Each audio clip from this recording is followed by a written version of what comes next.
How about explain a little bit about trench life, about living in the trenches, sleeping in the trenches. Mate. Your favorite thing. I hate trenches. Who likes trenches though? There are people that like fighting them. Trust me, there are people that prefer to fight in them. Me, I'm more of a get out and go and do it sort of affirmative action, if you like. Yeah. Trench life. It's depending on where the trench is.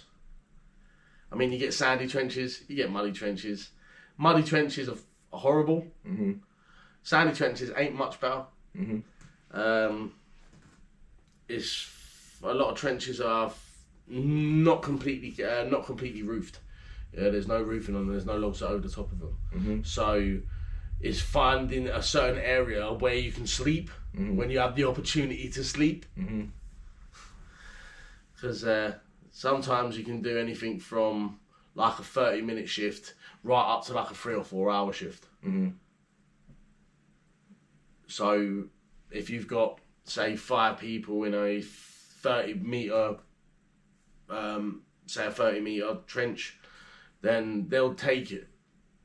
The smaller shifts during the day and the longer shifts at night, which I thought was always silly. Yeah, I think you should take the longer shift during the day, and the shorter shifts at night. But they turned around and said it was so that people could sleep in the day. So you have to go on once every 4 hours for 2. And so but sleeping, eating. Most of the time, if you're lucky, you get a decent ration pack. I had a lot of Israeli ration packs and Polish ration packs. Some of the food is nice. The Israeli ones were amazing. The Polish ones not so much. There's just a lot of, for me, it's stuff that I wouldn't eat, but it's mixed together with something that I would, so it's a bit strange for me, isn't it? Yeah. The sleeping, as I said, the sleeping arrangement, depending on what style trench you've got, someone could be getting out and you'll get in. So it's to retain their heat, because it's still in the summer it's hot, but right now, so we're in like October time. So September, it starts to get cold. During the day, because if you're lucky enough to be in a sheltered part of the trench, it's kind of cold anyway. Yeah, because there's a lot of moisture in the ground. But other than that, trench life is very horrible, man. Like, it's not very sanitary. But then again, you're fighting a war. You know, I remember when I used to go back, I used to spend like half an hour in the shower. Brush my teeth like 3 times. Because you feel disgusting. Like, yeah. And what about like hygiene and hygiene and stuff? I mean, pests, obviously you get them anywhere. Over here, the worst ones, as you know, are mosquitoes, gnats, mice, spiders. Those are what do it for me. When there's in certain places, like there's a lot of battle in woodland, the trenches in the woodland. I've fought in trenches in the woodland, and a trench basically made up out of sandbags that's out on the road. The one in the woodland, obviously you get a lot of mice. So you've got to like keep your food away, otherwise they will eat it.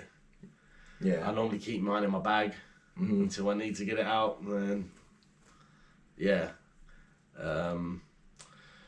in them, if you get a decent ration pack, you get one with snacks in it. So you might get like popped corn or something like a chocolate biscuit. Every now and then you get Skittles or something. Yeah, that's what I mean. If you get a good one. But how many realistically? How many hours of sleep are you really gonna get? Oh mate, in all honesty, I think the least I got one night was about 2.5 hours, because it was every couple of hours, like they turn around and say that the Russians were coming in, so we had to be up and ready to fight again. So if you're lucky, you can get 6 hours over a night time. If you're lucky, if you've got enough people in your part of the trench, and you'll take it in like 2 hours each. So if there's 4 of you, you get 6 hours if you're lucky. If you're lucky. If not, and you got to compensate for sometimes people don't do their job and they end up falling asleep as well. So there was a good few times where I had to double shift because people are like, or even though I woke people up, someone had come past and said like, oh, he's asleep. So it's just like, oh fuck's sake. Yeah, so you're on guard anyway because you know what could happen. But yeah, night time's a killer for me. Like, there was only 2 of us in my side of the trench, so you'd be lucky if you got maybe 4 hours. Maybe 4 hours. It sucks.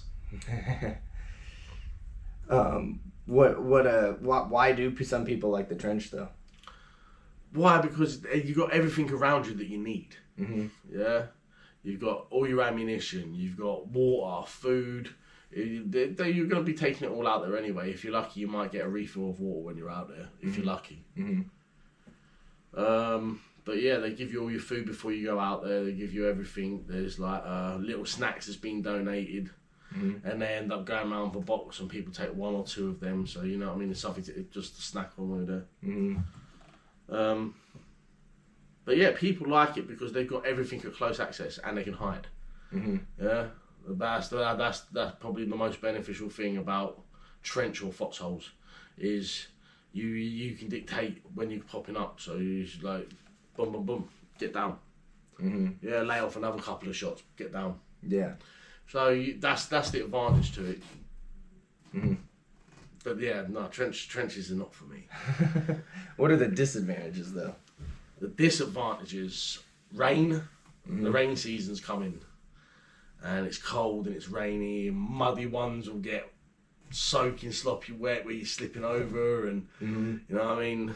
I didn't really see anybody slip over, but I've been told a good few stories by a good few people saying about how they have seen people running in the trench and fall flat on their faces, and their rifles have gone in the dirt because someone got injured because they've gone to fire and their rifle was that compacted with mud. Yeah. The bullet come back and he got caught in just the bottom of the neck near the collarbone. And so I don't know how that happened. To be honest with you, I really don't understand because you hold it in your shoulder, depending on where it's comfortable for you. It could be up here. I don't see how it's going to get him here. I don't know if it was sitting actually in his shoulder. Yeah, it could have got him, but it was just a very weird injury. It didn't look like anything was wrong with him. Yeah, and yeah, he got shot by himself. That's not a good way to end the war for yourself. No, man. Well, I don't think it ended the war for him, to be honest with you. Yeah. Yeah, I think he was just there. He was in the hospital for a certain amount of time. When you're in the hospital, you get like, if you was in combat more days than not, then you get combat pay. If you get injured on an operation, you get combat pay, which is not a great deal of money, but it's that amount of pay for however long you're in hospital. Yeah. Doesn't matter what you're in hospital for. If you got injured on an operation, then you had to go to hospital and stay in hospital, then you'd get combat pay during that time.